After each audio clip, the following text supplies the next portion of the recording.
Alright, so today I'm going to be recapping the Saudi Cup, which was this past weekend at Riyadh at the King Abdulaziz racecourse. So I'll talk about some of these results. I think across the board it was a bit of a tricky betting meeting, but there was some really good winners, and most notably Forever Young winning the Saudi Cup for a second year in a row, which is very hard to do. He's the first horse to have done it in the race's short history, so. Very exciting to see where he goes next. It's obviously going to be Dubai, but doing the Saudi Cup and Dubai World Cup double is a different feat in itself. So start off talking about the Saudi Derby. A bit of a blowout, to be honest. Al Haram at one for Saudi-owned connections and a Saudi trainer. Obviously the horse is trained in Saudi. And prior to the race, people in previews, and there was another bloke on the panel, I think his name was Tom, who was raving about this horse, saying that in its last start it won very easily and ran an actual legit time on the clock. And so, probably a bit, flew a bit under the radar because of these American and Japanese horses. But in the end, it won pretty easily. Beat Obliteration, who also ran an enormous race. Going into it, Obliteration was a turf dirt sprinter. And so a mile was going to be a bit of a challenge. And, probably didn't get a mile, but he ran very well to end up second. And then Satono Voyage in third. That's who I was betting on. And to be honest, when he came around the corner, I've got this term, when a jockey's when the horse is moving forward really easily and the jockey's not moving, the jockey's got the AirPods in, he's locked in. So when Kenta Sasaki had the AirPods in around the corner, I was literally stood up off the lounge watching this, thinking how far is it going to win? But obviously didn't get the mile. Just hit a bit of a brick wall almost. And interestingly, prior to the race, they were saying how Satono Voyage isn't entered for the Triple Crown, which probably is an early indication that they didn't think he'd be a miler, a middle distance dirt horse. So that was a little bit painful to watch, seeing him just completely hit a brick wall. But it happens. They're horses. They're not robots. Sometimes they don't get certain distances, so I wasn't too bothered. And then prior to the race, I had a tiny bit on Union Security, just because the trainer and jockey won last year, and the horse came third in the UAE 2000 Guineas last start and ran quite well. But obviously it was too much of an ask in the Saudi Derby. My World was interesting because I thought going into the race he was the main danger to Satono Voyage, but I rattled Tees, who I give him a lot of stick, but this was one of his rides where you need to give him stick because he rode the horse like it was a motorbike, to be honest. He was 5 wide going into the turn, and it was just a really just trash ride, to be honest. And then some of these turf horses, these European turf horses didn't quite get the dirt there in Saudi, which is okay. They can come back in the autumn. The spring in the UK flat season. So we'll move on to the Riyadh Dirt Sprint. Now this was a very good win, won by Imagination, who was the best horse in the race by quite a long way. I think he came second to Ben Tornato in the Breeders' Cup Dirt Sprint. Obviously here he was drawn terribly, so I looked away from him. But he ended up winning very well. In running, it was a very long way back. I actually thought it was going to be a big ask for him to win, and then he just came around the outside. He was leaning in a bit left, but obviously with an elite jockey like Flavian Pratt riding, it wasn't an issue, and he got him home. Just beat the odds, ran well. Mukhtahem ran very well in the race last year, and he's obviously kept in that similar form, running another blinder here for a Saudi trained horse. Then American Sage was thereabouts.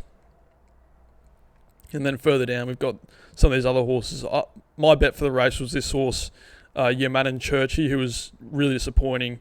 Might have had something wrong with him. I don't know, but he didn't run very well.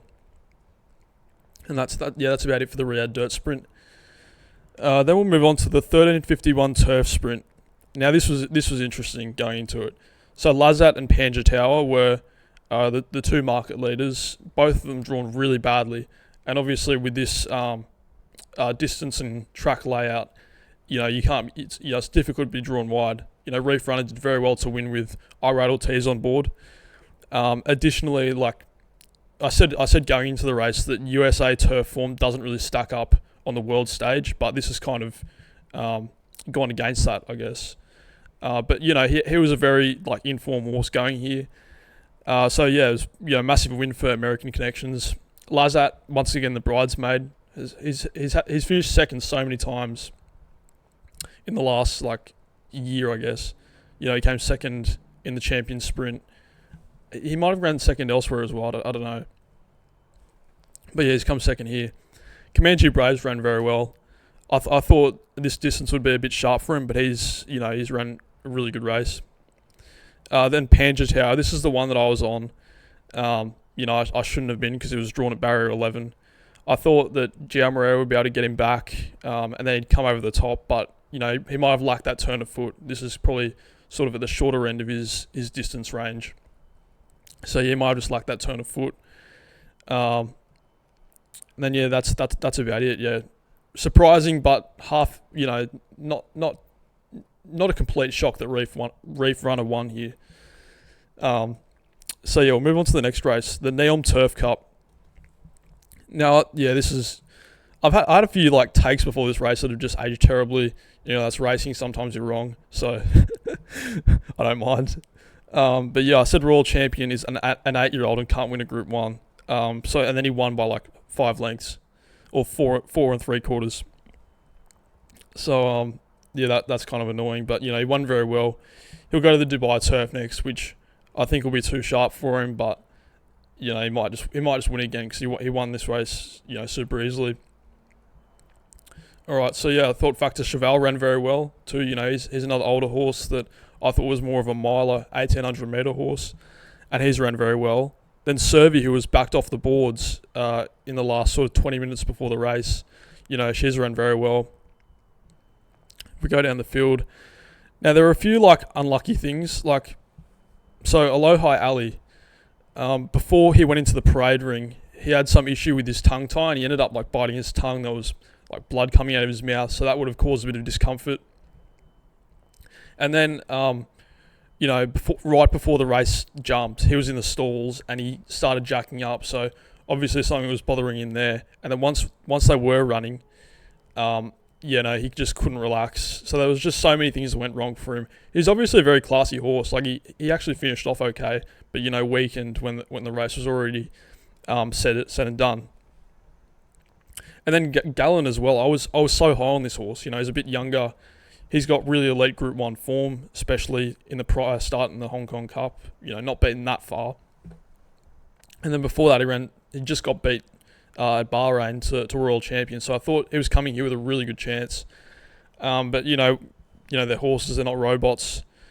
As they were going the stalls, the commentators were saying that it's a little bit cooler in Riyadh. The sun had gone down, and this horse was just dripping sweat. And I just thought, and yeah, it went from $11 out to $23. So, you kind of knew the race was over from that point onwards.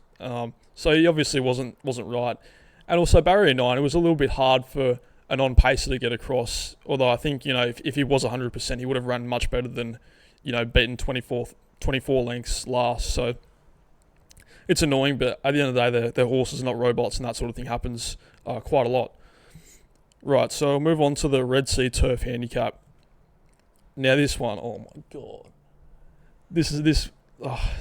See, it was a frustrating betting meeting for me, but, it was difficult because a lot of horses were coming here unfit, and also it's such an international meeting that it is hard to assess, what form, how strong some form lines are, as opposed to others. So, yeah, Sons and Lovers won, but there's just so much to talk about here. I was on Tennessee Stud and Tarriance. I was initially on Goody Two Shoes, but she got scratched. I'm not too sure why, so I ended up going on Tarriance. But here, this is the main talking point for me. Ryan Moore on Tennessee Stud. So they jumped. He was drawn a bit wider, but he came straight across to the lead. And Ryan Moore, from a leading position, is one of the most difficult spots for another jockey to overcome, right? You've seen so many examples of Ryan Moore just take it from the front. And I thought, he's gone to the front here, he's put them to sleep. He's going to out-sprint them. Obviously, this horse Tennessee starters won a Group 2 over 3,000 metres, but he's also Derby placed. So I was under the impression that he might be able to out-sprint them. And I thought that's what was going to happen, but he kind of just let him fall asleep there. And then when it came to sprinting time, there was just nothing there.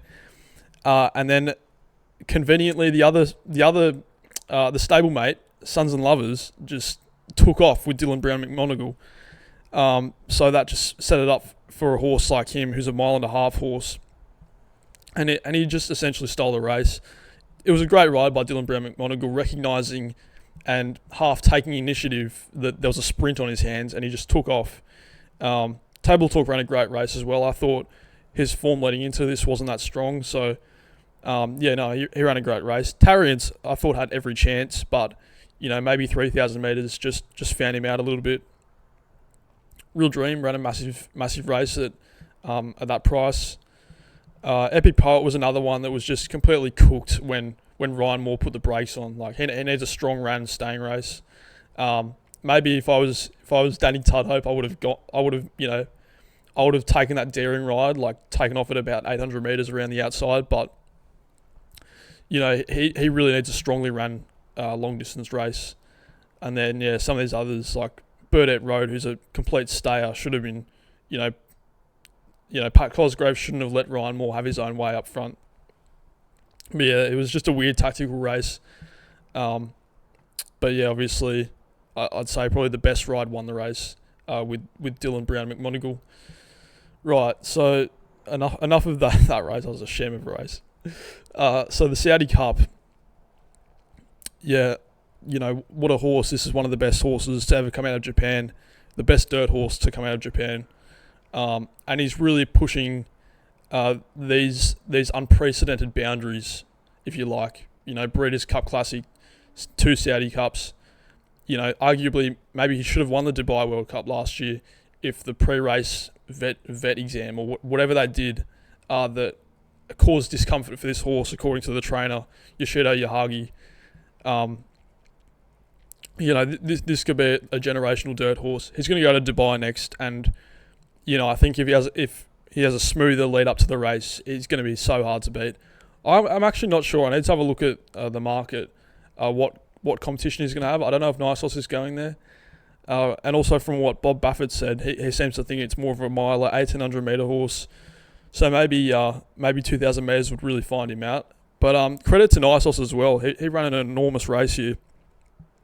I think Bob Baffert said in one of the post-race interviews that, he sadly didn't win it, but at least his horse showed up, which was a powerful statement. And he showed up in amples or like loads.